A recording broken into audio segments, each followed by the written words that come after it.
Hello my friends, David Kessler here and welcome back to the studio. Well, it's a new year finally. 2020 is behind us and 2021 holds lots of possibilities.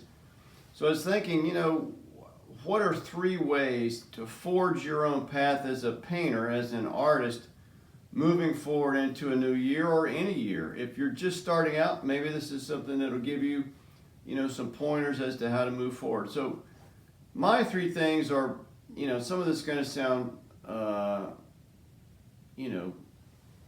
typical of what people say, but bear with me for a little while and let me explain it. So the first thing is be true to yourself. The second is do what you do best. And the third thing is distinguish yourself from what others do. Now, number one, so let's go through this. So number one, be true to yourself. And I know, a lot of people say that, and what does that mean? Well, people say, well, be authentic. It's another buzzword that probably marketing people came up with or whatever, but to some degree it makes a lot of sense. You can't be what you're not. And to be authentic and to create work that comes from your heart that only you can do, you can't paint what's not you. You have to draw on things that work for you that only you can do. You have to use the unique gifts that you have to be true to yourself, to give that uniqueness to your work.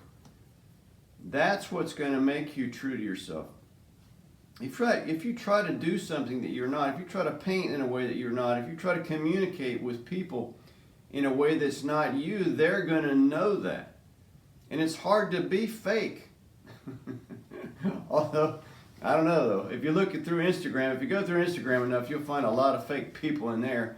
But that takes a lot of work, more work than being yourself and being true to yourself and making work that really comes from you, work that nobody else can do, okay?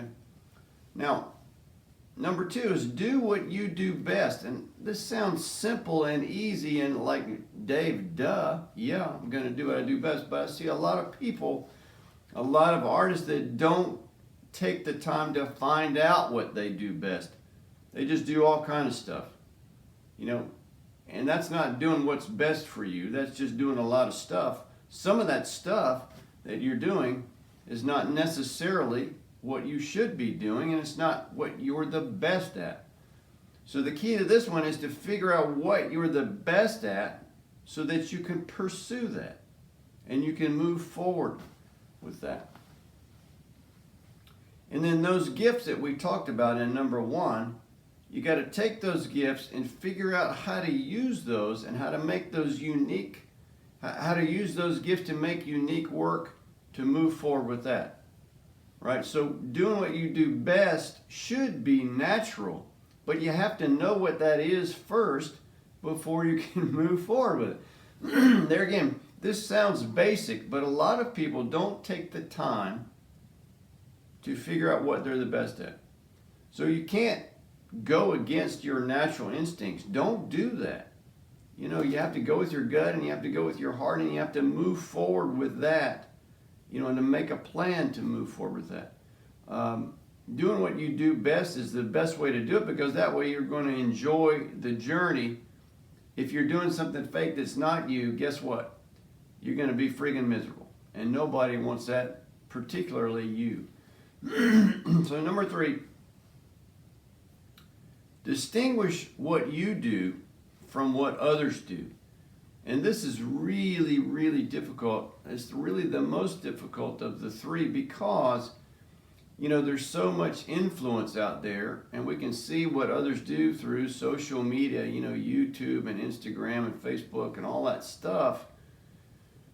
And it's hard. It's hard not to look at all that stuff and be completely influenced by it. So you have to make a decision. You have to say, okay, you have to know what other people are doing. Pardon me. You have to know what other people are doing so that you can sort of go a different direction. And I've talked, on several videos before about what I did, which was do the opposite of what other people are doing. And if that works for you, doing the opposite, find out what's unique about you and then using that and saying, okay, if these other people are doing this, then this is what I do best, so I'm going to do it this way, which is different from what other people are doing. Okay? So you can do the opposite, and that works. You have to express what's in your heart and get that out. That's the key, right? And that's part of your uniqueness, but that's also what's going to distinguish you from other people, is you have to express what's inside here and get it out so people can see it and experience it and view it and realize that, hey man, that's really cool stuff, very different from what other people are doing, okay? So I hope this was helpful for you as you're moving into a new year. If you're trying to, forge your own way, maybe you're a new artist trying to make it through to do your own thing. Maybe you're unemployed and you say, hey, I'd like to be, maybe I would want to do an artist, maybe I want to be an artist rather, full-time. That way I work for myself, I make my own schedule, blah, blah, blah. Hey, that's great, but be realistic going into it. Figure out a way to do it that's unique to you so that you can be distinguished from others around you and have a unique voice. Hope it was helpful, and I'll see you on the next video.